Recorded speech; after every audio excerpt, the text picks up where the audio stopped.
Welcome to the Westminster tradition, where we unpack lessons for the public service. I'm Alison Lloyd-Wright, Managing Director of the Good Trouble Group and a recovering public servant.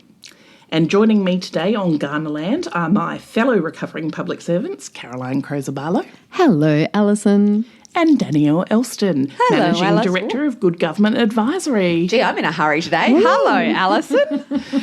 So that's probably a good place to start. We are recording this episode with a few snafus that were involved around forgetting key parts of podcasting equipment, hashtag perimenopause. And so Caroline and I are sharing a mic today. It's giving me an opportunity to be closer to you, and I'm enjoying it immensely. It's a lot like Lady in the Tramp with the two dogs and the bowl of spaghetti. I apologise in advance for any audio issues that may introduce. Anyway, in our last episode, we talked about why change in government is never really a single event. It's a constant, unpredictable and occasionally ridiculous series of things. We explored how change management is often more about managing uncertainty than managing change itself, why leaders crave movement, why staff crave stability, and how both can be true at once. We talked about the stable core, that in Westminster systems the machinery might shift, but the work still happens.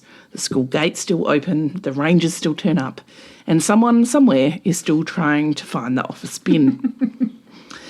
And of course, we left off right as I asked the question everyone dreads in real life. So what are all the steps? And ran out of time faster than a briefing due on a public holiday. So today we are making good on that promise. This is the practical episode. How do you actually do the change? The sequencing, the people, the hygiene, the politics, and the bits the frameworks leave out. So my question for two of you is, have you ever had a moment where someone says, oh, it's just a minor restructure, only to discover that it's going to take you the better part of a year? Mm-hmm. I mean, yes. And I like my first bit of advice to our excellent listeners is it will start on the July the 1st or January the 1st, work back 6 to 9 months, 6 months if you're in a tearing hurry, 9 months if you're not. So I do a little bit of this with government agencies, and there's a lot of like, oh, your kind of project plan is too long. And I'm like, that's fine. I will turn everything around in 24 hours. It is still going to happen on the 1st of July. It's one of those things where we just have to breathe into how long it takes. There are lots of steps, and if you skip them, that's often when you end up in trouble. And the thing is, the steps for a minor restructure are actually almost worse than the steps for like a MOG, or because you don't have the same levers of like it happens and you don't get a say in it. I mean, MOGs is one of those things that there is no industrial consultation around, whereas moving like two teams inside the one unit is actually a bigger job. So I think we need to be prepared, because you get so frustrated when you're like, but why? It was I put my thing out for consultation in January and I was going to turn it on in the middle of February. What do you mean it's May and we're still talking about the role description for one person, and that process is holding up the full change? And so here, I guess I want to be clear that we're talking about change management in that kind of organisational restructure context. There are, of course, many forms of change management that aren't restructure or restructure adjacent.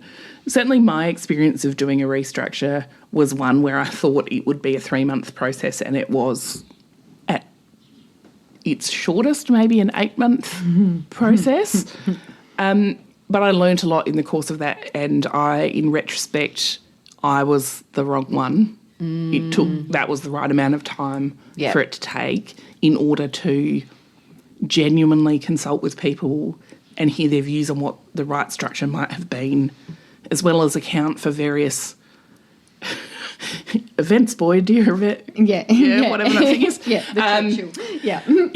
That happened along the way that, someone who was subject to a restructure broke their leg, and then we had to wait while they were ready to return to work before we could proceed with filling that position, and et But also cetera. it's when you find out things you don't know, right? jobs that you don't know, like functions that you don't know exist. It's when you find out that HR didn't tell you there's a substantive person in your division who's actually on mat leave or secondment. And so we have to account for the time for the minute you move government chess pieces is when you find stuff out that you didn't know already. Did you find, Alison, in your 8-month, not 3-month restructure, like, did the rest of the work stop? Like, or did you guys think you managed to kind of keep a cadence of doing? Because I think that's why people get frightened about restructures taking a long time. That's never occurred to me. Oh my God, really? Like 100%. People are like, we'll do the restructure and then we'll start the new work. Like we'll start working in the new way and we'll start the proper. Don't you think? I think yes, and mine was, I guess, a bit different because the political authorising environment for the particular function had changed quite significantly, and so the expectations had changed along with that. Yeah. And the expectations were previously at, let's say, 120 and we're now at 50. And so we did have a lot of time to devote to getting the change process right while still doing the work. I don't think it impeded. Must have been on the type of work too, because it's not like the phone stopped being answered when you are restructuring something that has a call centre or a frontline part. So now that you've said that, yes, there are places where I have worked on change or done the change myself where it has slowed to a kind of crawl while it happens, particularly people who are either really unhappy or may not have a role at the end of it, who are like, watch me surf the internet while this change process happens. But I do think that by and large, again, I think we said last time, like, stuff keeps going on. Post-election, in-election, caretaker, blah, blah, blah. Most of the time in the 8 months it'll take you, you will just keep doing your work. So then, obviously with all these kind of restructures, and certainly in the case of the ones I've been involved in, there was a grand vision that the restructure sought to bring to life. It wasn't just a savings measure, although savings were inevitably a part of it, but it was about changing how we do what we do and why we do what we do. Tell us, Danielle, a bit about connecting the vision to the actual change. So I think it depends if you get to do the vision or not. Let's assume, for the purpose of this episode being a bit practical, that for whatever reason the vision is set. So it's either because of it's either done by someone above you or it's been given to you. The first thing that senior managers and leaders often want to do is they're like, okay, so we'll have to restructure to meet this new vision. I'm moving that box and that team, and I've always thought we had too many compliance officers and not enough licensing people. And it's instinctive because you've often had like 2 years to have this wish list that if you had the authorising environment of a new vision, you would move to. But it would really... In my current professional life, I often tell people good ideas don't die, they wait. Totally. In the long weeds with a 2 before. And so that's what we jump to, and then we often get into trouble. And I know, as I said, I know why. It's because you wanted to change your structure before, but you had no authorising environment, and you get one and you're like, right, here's my idea, and I've gone home with Visio and I've made up new boxes. The thing is, when we went back to last week's reminder that staff don't actually necessarily all love their job changing a lot, we need to connect the work and the function to the strategy before we start moving the boxes around. And that jump straight to the boxes is often the trip up part of the problem, because we think often as leaders that that's the result. The result of being able to say to my secretary or minister that I've restructured is that the boxes and the money moved and we now have more of this and less of that. Okay, but to start the restructure, I have to show a new diagram with new boxes on it. Well, yeah, but those boxes shouldn't be people. They should be work and functions. Yeah. Yeah. So form before function. So it's function before form. Oh, this could be a long recording, This is people. going to be loose as a goose. So every restructure, from an industrial perspective, a change perspective, and what your staff need, has to have that connection between, if this is the vision and we are now becoming more modern, more digital, more something, less of something else, then the way that looks in real life is a map of some description, and let's call it a function map now, that says we're going to have 2 teams who do compliance and we're cutting down the licensing, and strategic policy is now going to be done by another part of the department, so there's no function there at all. And you need to put that out. That is also the first warm-up for the teams to go, what do you mean? Are we not going to do strategic policy anymore? This is also really hypothetical for everyone listening. I'm making some of my own. I realise I should have done like a genuinely hypothetical one, so now we're going to make it up as we go. But, you know, there's been a decision that there's actually no reason to have that central policy unit and that one built into that division. And so the first warm-up the team gets, yes, of course, if you are the person doing strategic policy and there's no strategic policy function on that thing that goes out, you're starting to get a pretty good idea as to where this is going. Haven't you started in the wrong spot? Like, I feel like the vision doesn't necessarily translate to the functions directly. And isn't that the first conversation you want to have? You want to be like, hey, so... Is this what we do? Is this what we do? Like, isn't it genuinely like a kind of, we've been told we need to be more X and less Y. I'm thinking Alison and I worked in a place, we worked in Cabinet Office. This is so long ago, I'm sure this is like completely not a problem to talk about. And as with all Cabinet offices, there was always this challenge of like, how do you get people to work across the different portfolio areas? And so IGR, is it separate? Is it in? Anyway, the change that was done to us that we could talk about the tissues and the crying. Anyway, a whole other thing was that, you know, we were presented with let's move to a matrix model, right? And I've always thought that it might have been better to kind of come and say our problem is that we don't do enough of this cross-cutting work. Is a matrix model. Like, I think there's something about that first conversation, which is not I'm even moving the functions. It's like, do we all agree this is the problem and we want to be more of that and less of this? Yeah. Or we've been told we have to be set. No, but even if you've been told we've been more of that and less of this, what are people's ideas about how we could do that? I absolutely agree. Especially because, and it's funny you use that hypothetical example, I think maybe 80% of restructures that happen in government are various of the accordion of centralisation moving out and moving in. Like Central we should all be centralised. We should all be localised. We should all be centralised. We should all be localised. Well, what happens is we centralise and then the line areas slowly and quietly recruit. Because they're not getting sufficient service from the centre and then it all comes in, or business support, and then there is less money around and everyone looks around and says, oh my God, we've got all these units, let's centralise them. Yeah. So I think, like, to me, the steps are for all the poor bunnies out there who have been given a vision, what do I need to do for my change management restructure? I actually think the first step is to be really clear and having to write down, we are being more X and less Y. Yeah. We are being more customer focused, less compliance focused, whatever the things are. That is the starting point of the conversation. And that allows you to have an honest conversation that says that it's not that why isn't valued. No. Right? Because that's often your starting. Exactly. Like, what do you mean? Do you mean all the hours and effort and the late nights I worked on compliance functions are not valued? Yeah. Not necessarily. Let's have that discussion. Yeah.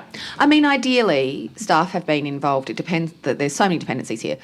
But ideally, staff are consulted on a strategy, depending on what it is, and then they are a part of it from such an early point that they can see that we're becoming more of this and less of that.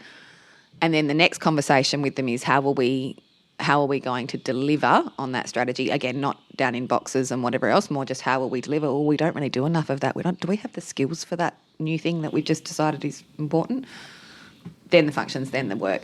The most important thing, You're not always allowed to bring them. Like, depends on where it's given to you and where you're. But I still think. I disagree. I wildly disagree. Even if you are given a vision that says we are going to have more compliance and less public engagement, right? That is still something you can go to your team and say, we want to do more of this and less of this. Here is our overall kind of activity suite of stuff. What are people's ideas about that? Yeah. What do you think about how we can reorient? And like some of those engagement people would say, well, actually, I already do a bit of compliance because they're all desperate to save their jobs or something. And you're like, oh, that's interesting. And that is an idea that like I can now adopt and think about, and it helps me with my restructure because... Yeah. And I think we'll get to this in time, and I promise I will stick to the general format of this episode that we have laid out in advance. But I guess certainly the lesson I learnt from being involved in restructures was less top-down, more bottom-up is better. Yeah. I thought I had ideas and answers, and actually the ones I got from my staff were more engaging and compelling and true to the vision than I had been able to achieve on my own. So less top-down design, Yeah. more top-down leadership. Yep. So my flip side of this is I have worked in an area where there was a very large-scale functional review that was initiated before I took it over, and they went around and talked to everybody about, like, what does a functional review mean, right? And I can't tell you how anxious people were because we were just reviewing our functions, describing what we do. And actually what we needed at the very beginning of that was, what's my vision? My vision is that we are more focused on delivering services to X and less on Y, right? Mm. And then that at least gives people a frame and a lens. Vision? Right, because the boss told us that's what we've got to do. Yeah. Whereas, so I think, like what I'm hearing here, your step is be very clear on what the vision you're trying to do. Yes. And maybe you've done that through co-consultation and good on you. I'm not super big on sharing direction on leadership. Like, to be honest, I think it's kind of the job of leaders to sort of ministers and CEs to say this is where you're going. And then you do much more bottom-up of the how. Yep. Mm. And that's also why it takes such a long time, because if you want to do bottom-up, that takes a lot longer. Yeah, and that's what took the time in It's not playing in Visio that takes time. I mean, that does take time because I'm bad in Visio. Sure. I don't know if anyone else is. Yeah. I just like it to be perfect. Mm-hmm. Let's talk about that authorising environment. Sometimes it's a ministerial direction or instruction, or certainly from the chief executive. What about the other way, where you've had to explain a restructure to a minister who's already moved on, or a board that thinks you're rearranging the furniture just for fun? How much of this kind of nitty-gritty is actually their business? None of it. Way more of it than people often think. None of it. I'm with you, Caroline. I disagree. I don't think they make decisions. And so, just to be really clear, I am not talking about them making decisions about who has what role, what level, what role is, what the classification is, whether they are in the pink team or the blue team. I am constantly a bit miffed as to why you would get this far down a restructure process, like you might be halfway through. Often that's the point where you might be in an industrial tribunal, and that is the first time you have told your minister and often a board of what is a public and strategic risk, because change does have risk for it. So that's different. No. Skip straight to the tribunal. I did. No. Hang on. Many steps. Don't get to the tribunal. Heaps. None of mine ever have. Just to be really clear. Yeah, they will always involve a letter to the union, which leaves the building. That is true. Sure, but like... So I disagree, because I think ministers own... I mean, you just said, I don't think you should consult... I'm going to paraphrase you here. I'm going to verbal you, actually. You shouldn't consult staff on the strategic vision, because that's set by the minister. Equally, they have skin in being informed. And again, I'm talking about they are a stakeholder. Like, they do need to be aware of I'm not risks. talking about that. them deciding anything. But the number of times you really far down a road and a staff member like emails the minister, seriously happens. Oh, it totally happens. Or goes to the media, or it does go to the tribunal or whatever else, and it's the first they've heard of it. And I'm just like, in a weekly or whatever your arrangements are in your part of the world, surely it's, we've decided to centralise our corporate functions. Here are my 2 reasons. That will be kicking off next week. And we've delivered this new cab sub. Like, surely it's in the dot points. I'm okay with that. I'm okay with that dot points of ops. Like, in plain English. And if there are risks, look, to be clear, of course, the stakeholders might think it looks like this. Can I tell you what it really is? Like, I can see why they might think it's shrinking the call centre, but what we're actually doing is putting people on the ground. Yeah. But they're going to hate the fact that it's dial 1 for this and dial 2 for that, and that might come up. Here's my reasons for it. Like, it's not seeking the approval of a minister for operational decisions, but often change hits the outside world and ministers are like, what? What do you mean? Totally.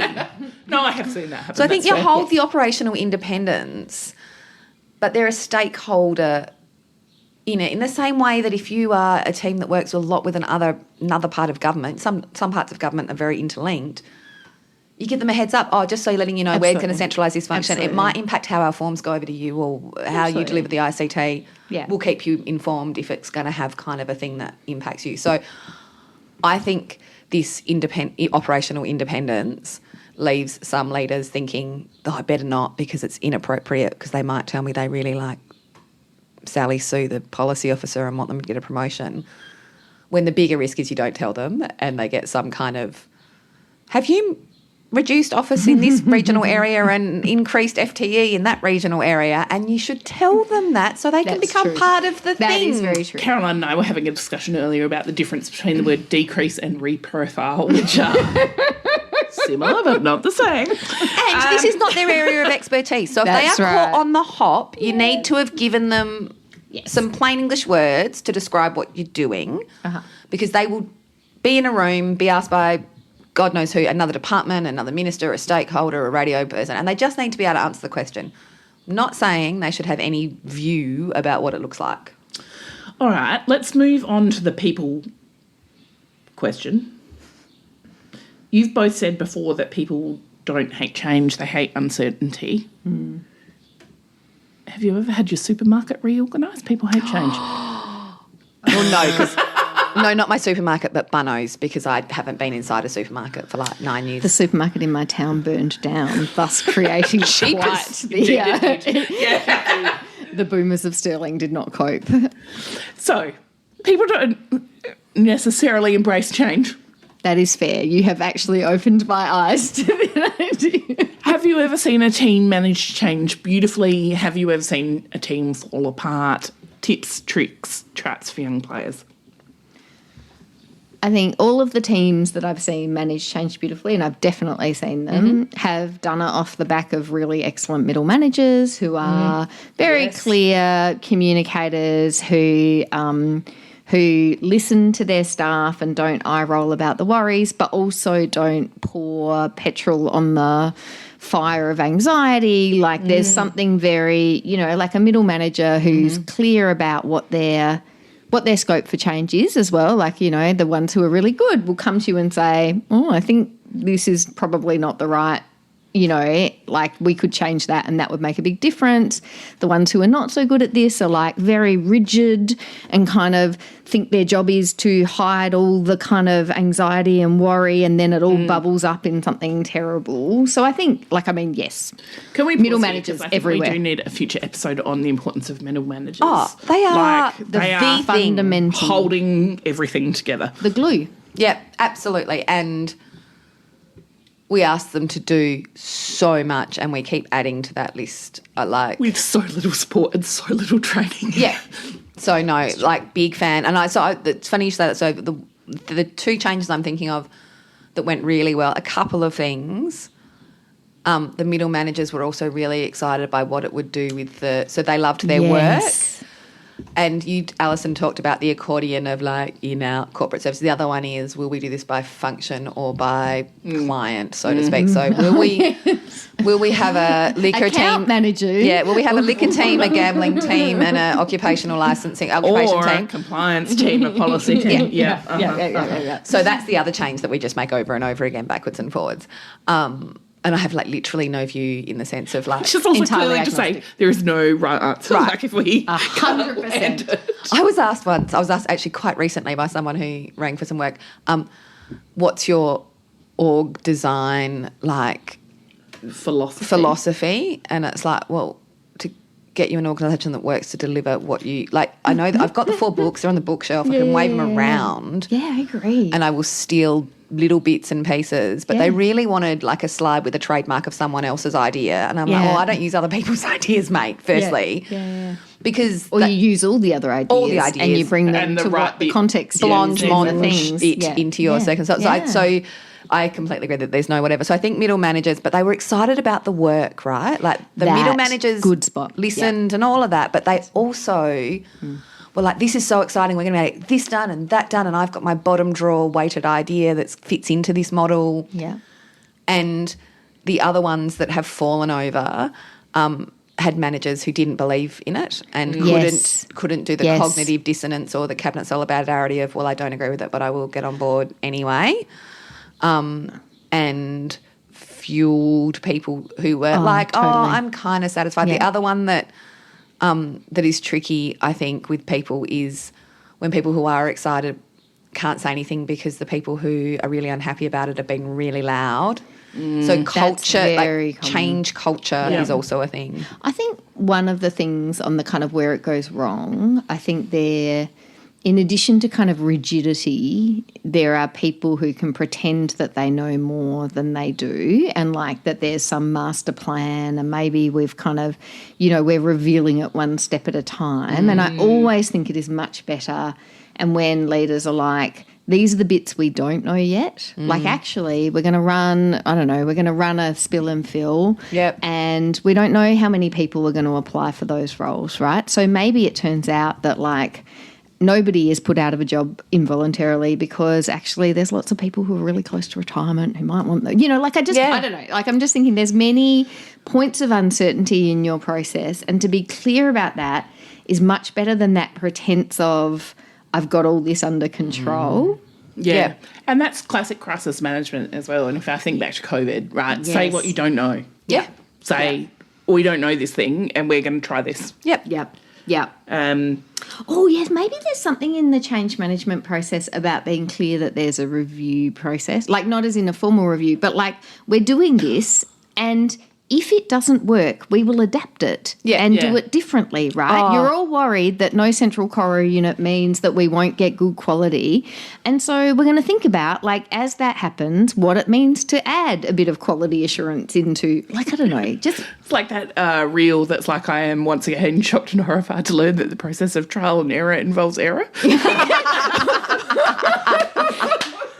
Like, we have to accept that sometimes in iterating things we're not going to get them right. But our matrix model restructure might be one that didn't go fabulously, but it did tell us some things about how to work across special projects and routine and blah, blah, blah. Like, I think... Yeah, and that I would never do a matrix model. Like, actually, that is my one org design principle, one boss. Yeah, for those of you with a bad boss, let me just say, you will learn more. Not that these were bad bosses. No, they weren't. No, but you will learn more from bad experiences than from good ones. Absolutely. It's very true. But the thing to what you were saying, Caroline, the other one is tell them all the steps at once. I'm constantly miffed. I don't know what it is. Like, bless our internal comms friends, and I feel like I'm always like, but I want it different, and everyone's like, you're wrong, and that's okay. But I want that very first email to go out saying, so here's the things we're going to do. We've been told to go in this direction. What do you think it means, and do you think it's right, and all that kind of thing. How would we organise ourselves functionally? Yes. Then you'll see a map with names on it. Then you'll have industrial time to do that. Then this will happen. Then that will happen. And in 6 months after that, we'll see if this was a dumb idea or not. Instead of the first, I'm nosing around what I'll do with this vision, ... We're vague open out. to the idea that we might change how we are. And so can I offer a provocation here? A sentence I learnt from my art stakeholders, bless them. I think the reason that leaders are afraid of that is the involvement of unions in the restructure process. So can we talk a bit about the part everyone braces for, which says now you've got to consult the union? And I say this as the entire time I was in the public sector, I was a member of the union. Nonetheless, I felt going into that consultation unclear if they were going to be my friend, my foe, something in between. Yep. How should people tackle that when they're about to face it? They're not friend, they're not foe, they're part of the process. Well, I think it's fair to say, so I've worked in very different contexts of different levels of unionisation and different kinds of unions. So from contexts like Cabinet Office where, bless Alison, I suspect you were the only paid up member of the PSA there, versus the work in education where very high rates of unionisation with the AEU and a relationship that was very good at sometimes and very bad at other times. So I think it is fair to say that, like, people will have a valence, and lots of managers, if you haven't had any contact with a union, it is a bit scary because you're like, I've only seen things on the news. So I think the first thing is actually to kind of check in with your HR team, right, and be like, what is our relationship with our union? Like, I'm just trying to get a flavour here of, like, what's going on. Like, I'm interested. And then, of course, they have a role and a process. But I don't think it's helpful to send off those form letters to the union that I know come in some of our change management. I know that's not what you're suggesting, Danielle, but I'm like, they are part of the process, but it's more than the process. You have to recognise that it comes in a relational context. Yes, it does. But I think the thing that gives people comfort. You know, when we're talking about, like, you know how conversations often have is, oh, I'm worried if I tell this person their job isn't up to scratch, I'll get a bullying complaint, or I'm worried if X happens, I'll get, like, so people are very frightened of the industrial processes. Yes. And not frightened of living in pain in an employment arrangement for like years and years and years. The reality of process is there are steps to it. And if you know them, it's like, okay, I follow the bouncing ball. And so I would really love us to wrap around our middle managers and our leaders and say, this is a process. Like, it's just a thing you learn. It's like a cabinet process or an audit process. I'm not saying it's not relational, but No, you've changed my mind. Because I'm thinking the union about, knows the process really well. That's true. And we just do not anymore. Like, if you speak to leaders in times gone by and they understood the industrial processes really well, we've devalued that and we don't have IR people. I will not do that TED Talk again. But like, they may be assertive, they may be aggressive. You don't mirror that. You don't mirror their approach. They are a part of a process, and if you understand the process, at the end of that is a tribunal. And if we can't sort this out ourselves, which also gives that confidence when you're in that conversation, if they kind of get up and about, you're like, we might not be able to come to agreement here. What's the next step in the process? No, I agree. And they also, like, in one of the big changes I did, they brought a bunch of workforce intelligence that we just didn't have in another way. Very true. They were people that were maybe a bit frightened to talk to their senior managers or just felt this was the correct route. And we had no idea that this was going to change that. And it was really helpful to redesign it. So I think the problem is this kind of both fear and enemy component, as opposed to it's a process, learn it and follow the steps. If you're not frightened when the Auditor General comes around, don't be frightened when the union does either. Like, it's the same, just be transparent and follow your steps. And I think we could, like, make it a good part of change, to be really honest. Like, they can bring you intelligence.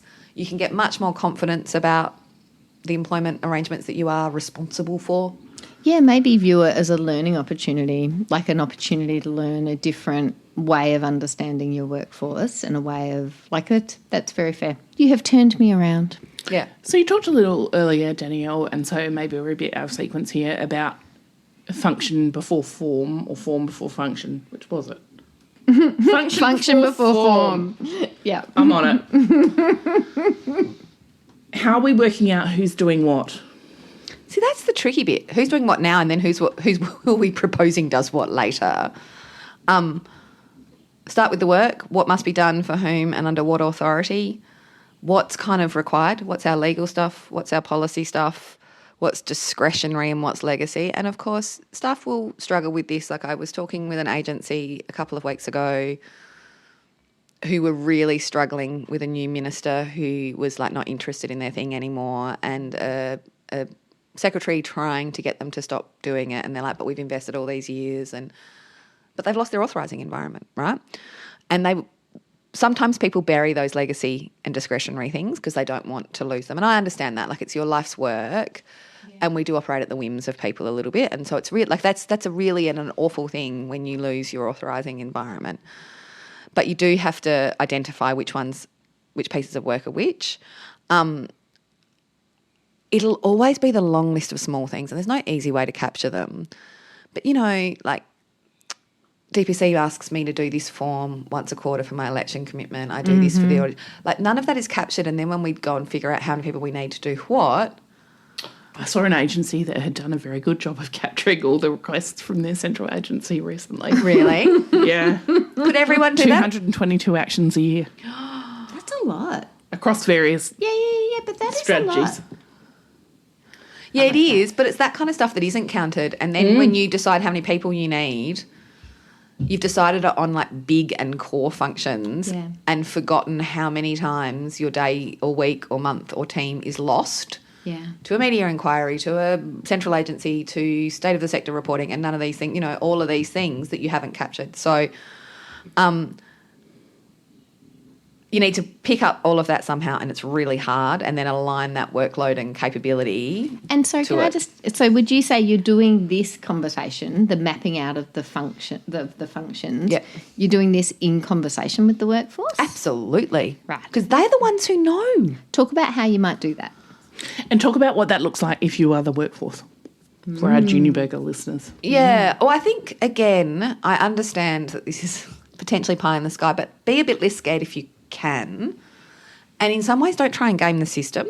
'Cause it doesn't really work. Like, I don't know, I must be 40 or 50 changes in, and I'm like, no, I've never seen anyone game it really well where they hid where they pulled off. yeah, the where they ultimate hid the big legacy project and then got it back, or like.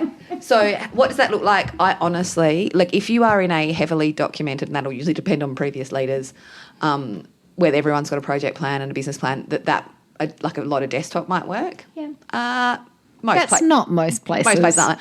I honestly think someone needs to go and sit with managers and teams at their team meeting with a whiteboard, and it's like, all right, so like literally tell me what you do. But how is this not the functional review of the terrible thing that I sat in on, which like very nearly destroyed the cultural fabric of my organisation? Like, how does that, yeah, I know it isn't, but like take us through how do you make that not it? Well, because in the first instance, no leader has made a decision to make a change, and it's not like that's not being duplicitous. I'm not suggesting duplicity. I'm saying no leader should be able to decide they need to move all the deck chairs if they are not 100% clear. Now, if you've been the executive director of that area for 7 years, you may not need to do any of this work. Yeah. You may have signed everything once. You may know exactly what every ASO4 does. You may know all of that. Not all the time, not everyone.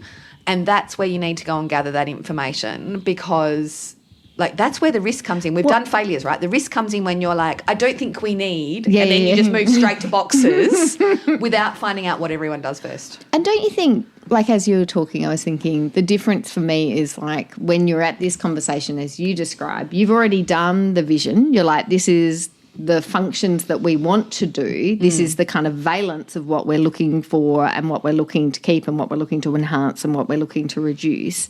And then this is the discovery in that context, not just like willy-nilly, let's go see what all the great things we do or don't do are. Yeah, and I guess my reflection as someone who in my more junior bagger years had multiple restructures done to them. Oh, you did. My advice to you is know what is up for grabs and what is not up for grabs. Because you can spend a lot of time fighting a front that is done. Yeah. We're going to this. Like, we're going to this. It's happening. Yeah. What is the best version of going to this? Yeah. And that would be my advice for people who find themselves in a restructure process. Yeah. Is to assume that certain, or query, but, you know, test what is up for grabs and what isn't. Yeah. And accept the things that aren't. Yeah. And then work out within that parameters what's the best version of this. And if you can't live with it, that's fine. Yeah. But you probably need to leave. It's a big service. Go somewhere else. Yeah. 100%. But the other one is look for opportunity. Yeah. Something that Yes. always boggles me is particularly when leaders do change, you know, the different levels here. In that 8 months, they're actually looking for someone who's picking up the signals and cues that are coming out in the change emails because we're doing more of X and less of Y, and saying, I've got an idea. Yeah. How about if we did it this way? Could we trial it like this? They're looking for people who are interested in the opportunity, and it's a great time potentially to, believe it or not, move up. Also, most leaders are just all the time looking for people who are going to help them solve a problem, or at least not make a problem. Yeah.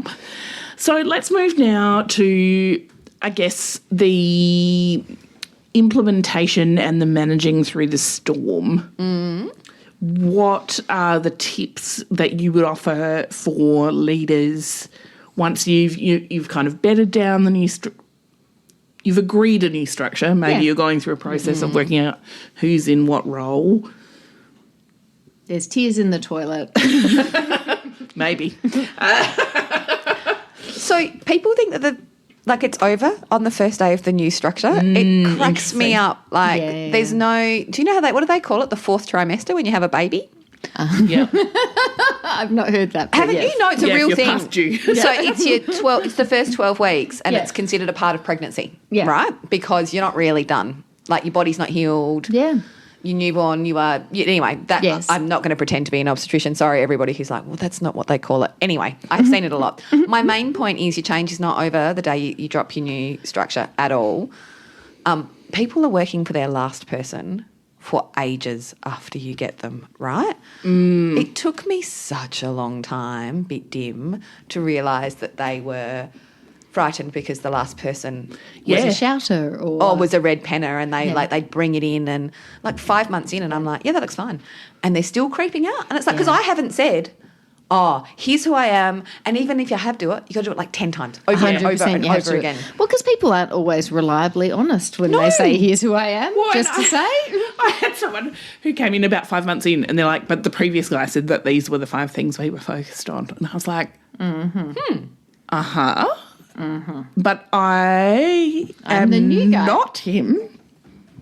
Yeah, 100%.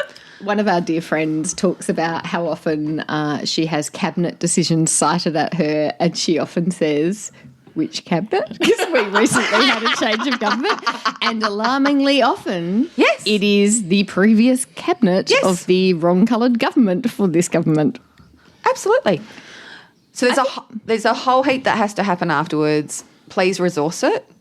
Resource middle managers. So we think the job's over when it's like, I well, want a middle management series after this. I really think that. I would love that. They're the ones who now have to do all the heavy lifting. It'd be really handy if leaders continue to reinforce that vision, because often we never hear of it again. Yes, We got our new We've structure. changed from X to Y. Done.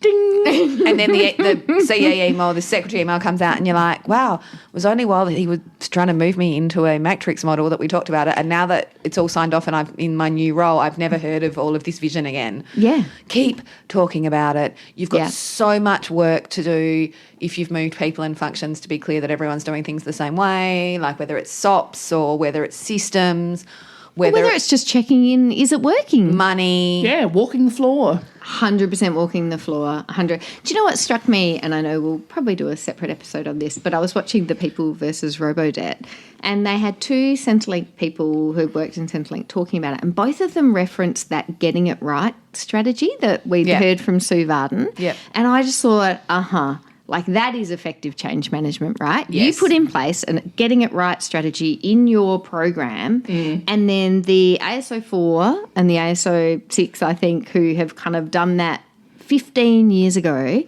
still talk about, aren't we committed to getting it right?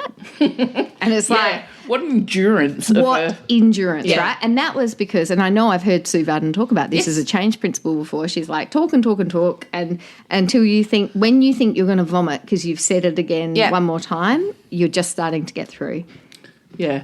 I guess the other thing I would say is like first time, every time, which is that you have to be consistent Yes. for the duration. And something that I'm often telling new leaders is, I'm so sorry, but you no longer get to have visible personal reactions to things. I mean, which is hilarious for the 3 of us to say. So this is one of those ones, true. listeners. No, I think we're better at it than we think we are. I mean, I point to various photographic evidence that we are not better at it. My than we- daughter did pin me down recently and say, surely, even if your mouth is shut, Mum, everyone knows what you think from that face. And then I did receive an unflattering photo. Which we won't post to the... Oh, can we? Look, I think at some point I'm going to have to put it out there where I am doing something with 2 ministers and I am making so much It is face. such a great face. I love it so much. But I actually disagree. No, I make a lot of face, right? My face is uncontrollable. I accept that. But also, if you're going to like call out behaviour or Yes. you have to do, you can't just let it slip that one time because you really Agreed. don't want to that day. Yeah. Like you have to be absolutely consistent Yeah. about what is acceptable and what Even isn't. if it's your team leader who you like a bit better than the other team leader because they were a bit more on board with the change, and even if they're the one that is like clearly not doing the thing you agreed, you still have to be in exactly the same and non-emotional way. Hey, buds. Well, so my Not main okay. thing about leadership in this context and all the others, and yes, we will wrap up, is that your feelings can't take up the whole room, and especially in change. And I say this with respect. Men think that they don't have feelings, and I sometimes find their feelings have filled the whole room up, and there is no room for any of It's the like staff. the fish who says, what water? Yes. And so one of the principles of what you're saying there about the blank face, Alison, would have to be, as the leader, your feelings cannot fill up the room because other people legitimately, you've made the decision, you've moved their job, so your feelings cannot And I would Take add up to all the that air. that the feelings are not just feelings about like, you know, I wish people would just get on with this or whatever. The key thing, and one of my team members said this to me a while ago, and it's really stuck with me, clarity is kindness. And I think in particular women middle managers find it really hard to say, hey, buddy, I know you don't want change. I know that this isn't where you want to be. This is where we're at, right? And like this is the new job and we can't soft boil this anymore. And I just think there is something very important about being super clear because to Alison's point, I actually think uncertainty is worse than change. And I think the idea that maybe there's a hope that maybe it'll go back to what it was. At least I know where to find the pasta in my reorganised supermarket. Might not be where it was before, but I fucking know where to find it. Exactly. So I think clarity is kindness is really an important concept that helps me do that.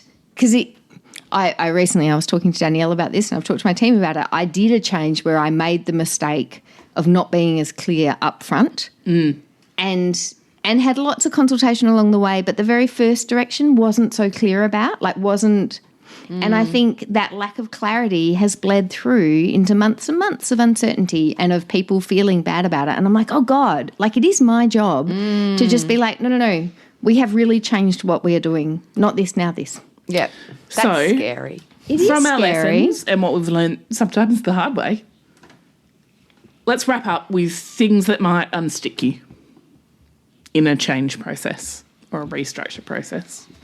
I think mistaking your clarity of top-down vision for your impeccable understanding of what the actual architecture of the thing should look like. So my real takeaway from this is you should be clear about your vision, but the how you get there is 100% going to be better. Yeah, up for grabs.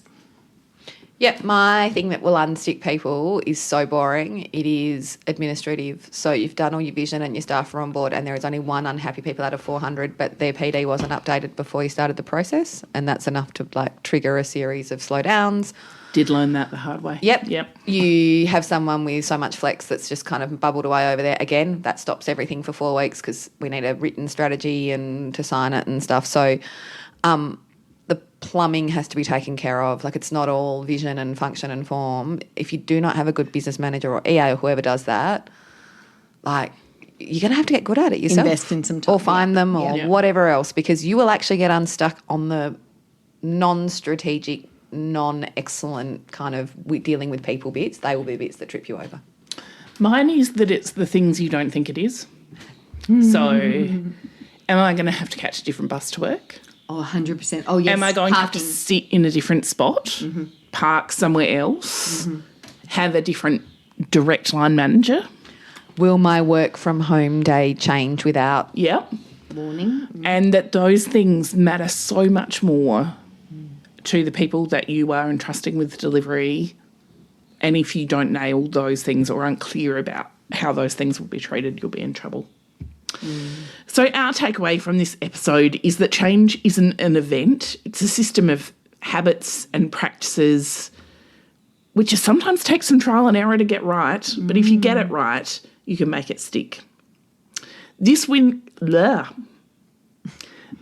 Westminster Tradition Mug winner is John, who lectures at a university overseas, not a public servant, but clearly one of us at heart. Thanks for getting in touch to prod us to look at episodes of the ABC show Utopia. It's on the list, John. We might get to that in future. Till next time. Just some appropriately bureaucratic disclaimers. While we've tried to be as thorough in our research as busy full-time jobs and lives allow, we definitely don't guarantee that we've got all the details right. Please feel free to email us corrections, episode suggestions or anything else at thewestminstertraditionpod@gmail.com. Thanks to Pampot Audio for our intro and outro music. Till next time.